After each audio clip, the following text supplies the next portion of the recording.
Estou com o nome sujo. Fui inscrito num órgão de proteção ao crédito. Talvez eu tenha direito a alguma indenização.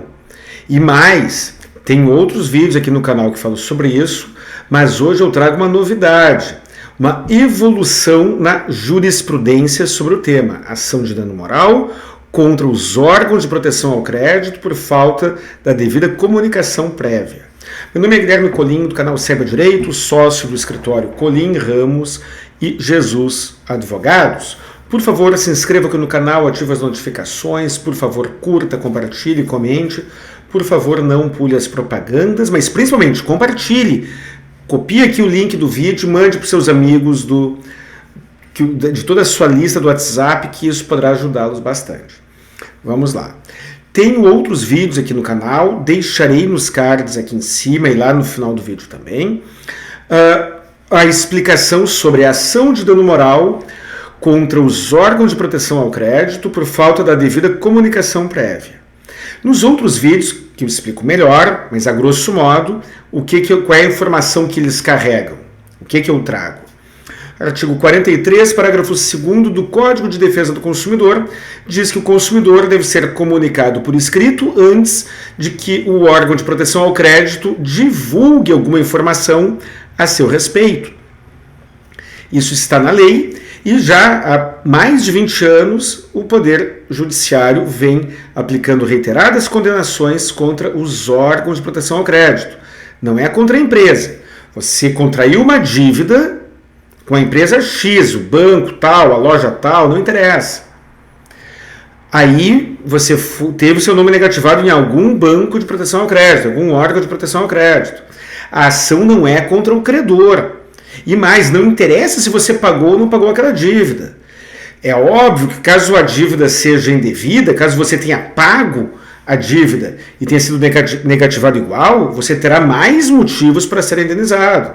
É óbvio que se você não contratou obrigação nenhuma e foi vítima de um engano ou de uma fraude e teve seu nome negativado, você também terá mais fundamentos ainda para ser indenizado. Mas o tema, o que eu trago aqui não é isso. Mesmo que você tenha contratado e não tenha pago, se você não foi comunicado dentro dos moldes legais, você talvez tenha direito de ser indenizado. Qual é a evolução? O que aconteceu de interessante? Muito bem, o STJ e alguns tribunais do país têm decidido que a comunicação deve ser por escrito e deve ser enviada para o endereço da pessoa. E a falta desta observação, desta observância, a falta de envio da carta impressa ofende o artigo 43, parágrafo 2º do Código de Defesa do Consumidor e gera danos morais in re ipsa. Tenho centenas de decisões favoráveis. Já obtive dezenas de condenações. Qualquer advogado que atue nessa área, centenas de condenações contra os órgãos de proteção ao crédito por não observarem esse requisito legal. Agora, passarei agora aqui um vídeo, lerei uma decisão recente do Tribunal de Justiça de Santa Catarina. Eu falo de Porto Alegre, meu escritório é a sede em Porto Alegre, mas eu atuo no Brasil inteiro. Esta decisão recente do Tribunal de Justiça de Santa Catarina condenou um órgão de proteção ao crédito de lá a pagar uma indenização de R$10 mil. Vamos ouvir aqui a leitura da ementa do resumo e já voltamos. Então vamos lá. Estado de Santa Catarina, Tribunal de Justiça. Aqui tem o número da apelação. Deixarei, como falei, na descrição do vídeo. Se você quiser pesquisar, é bem fácil. Desembargador, aqui cobri o nome da minha cliente, meu nome aqui, nome do apelado aqui. Não precisamos ler a ementa inteira, lerei apenas até a parte que mais nos interessa.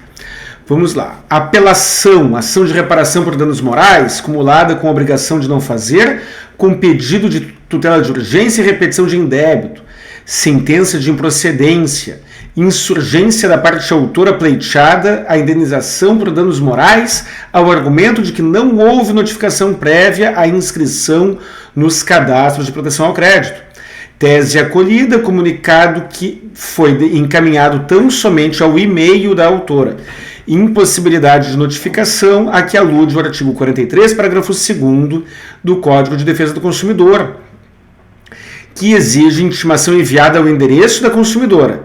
Precedente do STJ, inscrição ilegítima, dever de indenizar reconhecido. Abalo de crédito, dano in re ipsa, como falei antes, é o dano decorrente do próprio fato, quanto indenizatório fixado em R$10 mil. Algumas informações importantes. Nesse caso concreto, a indenização foi de R$10 mil. Isso não garante, ainda que você esteja numa situação parecida ou até mesmo numa situação igual à desta minha cliente, você não tem a garantia de que você ganhará a ação apenas porque ela ganhou, e você, caso ganhe a ação, caso obtenha sucesso na ação judicial, não tem a garantia de que a indenização será igual. Não há garantia nem de sucesso e nem do valor da indenização. Estou aqui apenas comprovando que você tem a chance de ser indenizado. Neste caso concreto, a discussão era sobre a validade do comunicado enviado por e-mail. Naquele caso concreto, o órgão de proteção ao crédito comprovou o envio de um e-mail.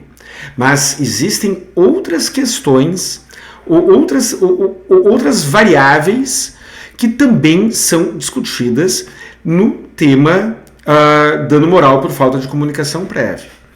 Uma dessas outras variáveis é se a anotação feita por um banco de dados e efetivamente comunicada por esse banco de dados, quando você é negativado no órgão de proteção ao crédito da cidade X, e lá, aquele banco de dados lhe manda a carta. Existe uma discussão se aquela carta que você efetivamente tenha recebido, caso tenha recebido, aproveita os demais órgãos de proteção ao crédito. Qual é o problema aí? O problema é que cada empresa de proteção ao crédito tem um CNPJ. Porto Alegre tem um banco de dados, Canoas tem outro, Florianópolis tem outro, Rio de Janeiro outro, São Paulo outro, Recife outro, Salvador outro, e assim por diante. As cidades, quase todas elas têm uma entidade com um específico CNPJ de um banco de dados. Só que essas empresas mantêm um banco de dados interligados entre si. E esta interligação não é padronizada.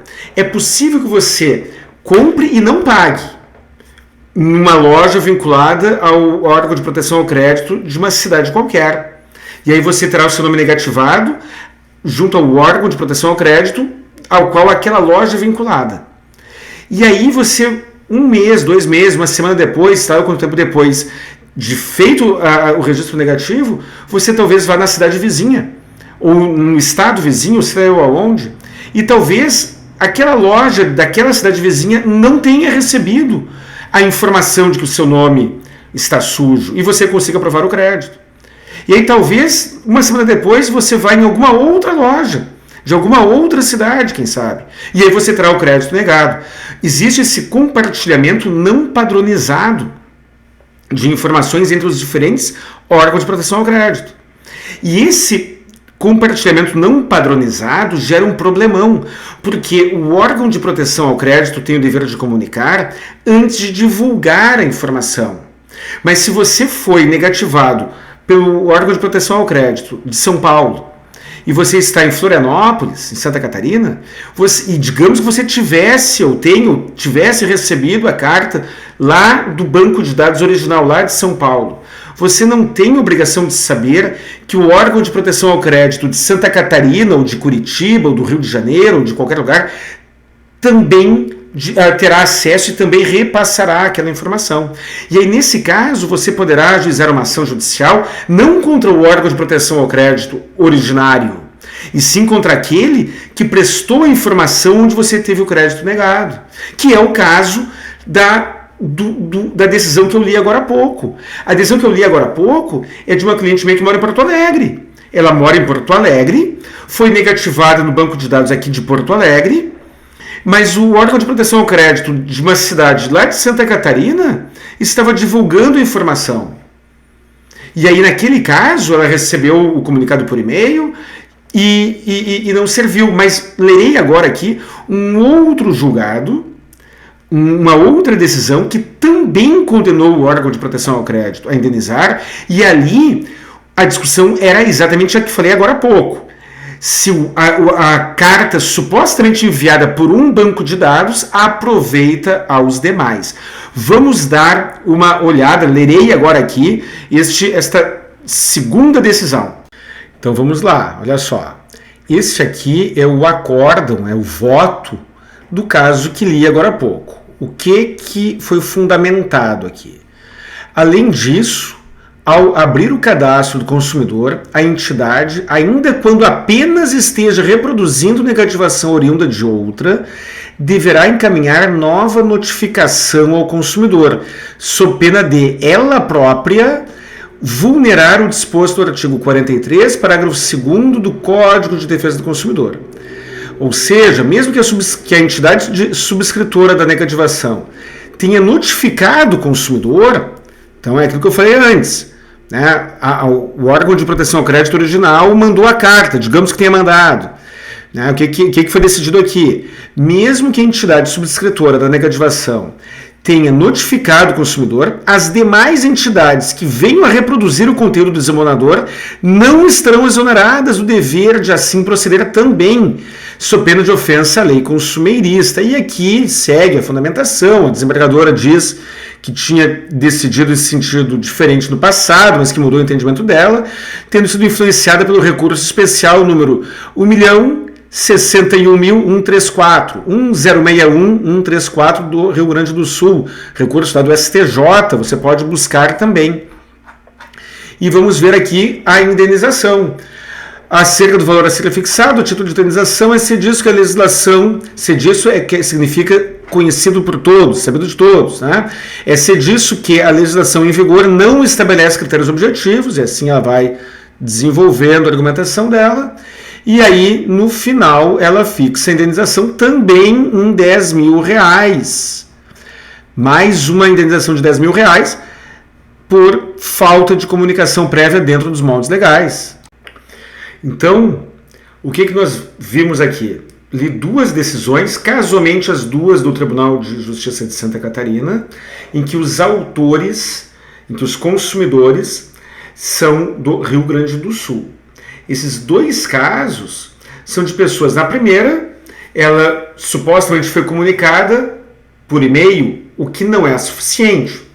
No segundo caso, o autor da ação, o consumidor, ele supostamente foi comunicado por carta, mas ele foi comunicado pelo órgão de proteção ao crédito originário, que é o que eu falei antes de ler o acórdão, antes de ler essa última decisão.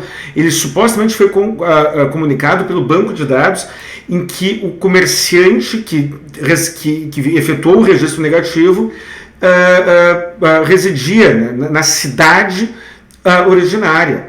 E aí, lá em Santa Catarina, viajando, ele teve o crédito negado. E isso gerou a ele uma indenização de danos morais de R$10.000. Vamos imaginar que ele não tivesse ido para Santa Catarina, vamos imaginar que ele tivesse ido para Minas Gerais, para Bahia, para Mato Grosso, para São Paulo, tanto faz. Quando nós temos o seguinte, a pessoa mora na cidade X, seja lá qual for, foi negativada pelo banco de dados da cidade X, e aí depois ela pega, vai para uma outra cidade e o banco de dados desta outra cidade está divulgando aquela informação negativa, sendo que o banco de dados, o segundo banco de dados, não lhe mandou comunicação nenhuma. Então, pessoal, estas informações são muito importantes. Mais uma vez, peço que você compartilhe ao máximo. Um grande abraço e até o próximo vídeo.